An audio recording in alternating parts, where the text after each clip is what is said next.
soon discovered themselves overcrowded, particularly with the growing dragon population. So the dragons moved into their own high mountain space, Fort Weyr. As time progressed and the population spread across Pern, more holds were formed and more weirs were created by the dragon riders. The combined needs of the holders and the dragon riders resulted in a complex societal structure. Settlements called holds fell under the authoritarian jurisdiction of major holds, each run by a lord holder, who could maintain control over terrified people and limited resources during the years of threadfall. The Weyrs, under the leadership of a Weyrwoman, rider of the senior queen dragon, and a Weyr leader, rider of whichever male dragon flew the senior queen in a mating flight, were unable to both provide for themselves and protect the planet. They were forced to rely on tithes from the holds to keep them provided with food and supplies.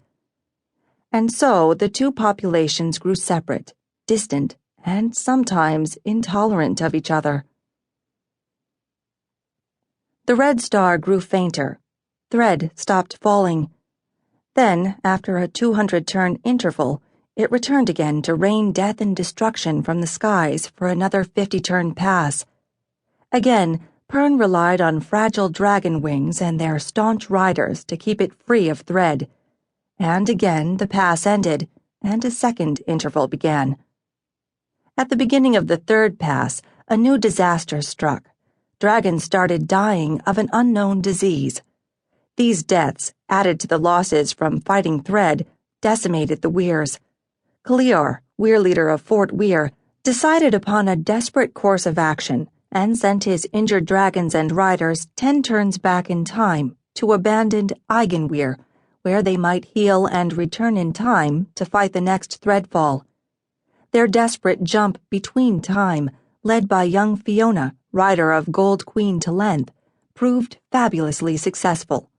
After spending 3 turns living and growing in the past, they returned to Fort Weyr, recovered and trained to fight a mere 3 days after they'd left. Upon her return, Fiona discovered that while not much had changed at Fort Weyr or Pern in the present time, she had changed greatly.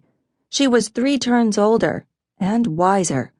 When the dragon riders of Telgar Weyr were all tragically lost between, Fiona volunteered to go to Telgar Weyr to revive its thread-fighting forces. She was accompanied by bronze rider Tamar and many other dragons and their riders who, during their sojourn in the past, had grown to know her, love her, and respect her. But at Telgar, tragedy struck again. More dragons, including Fiona's beloved to Length, were stricken with the same illness that had already killed so many of the dragons of Pern. It looked as if Fiona would surely lose her dragon, until ex-dragon rider Lorana and harper Kindan arrived from Bendon with a cure won at the cost of Lorana's own queen dragon. An extraordinary and unusual relationship arose among Fiona, Lorana, and Kindan, in which Fiona bonded with both of them and discovered a strange telepathic connection with Lorana. This 3-way bond, as well as her special relationship with bronze rider Tamar, bolstered Fiona as the Weyrs struggled with the knowledge that even though the deadly dragon illness was no more, the surviving numbers were not nearly enough to protect the planet from thread. Losses continued to mount. Lorana, who had the rare ability to bespeak all dragons, felt every death, and despite the wonder of her newfound pregnancy and everything Fiona and Kindan tried to do to protect her, she grew increasingly desperate, until that desperation forced her to attempt a bold plan. 1. The way forward is dark and long. A dragon gold is only the first price you'll pay for Pern. Cold, black, silent, deadly. Between.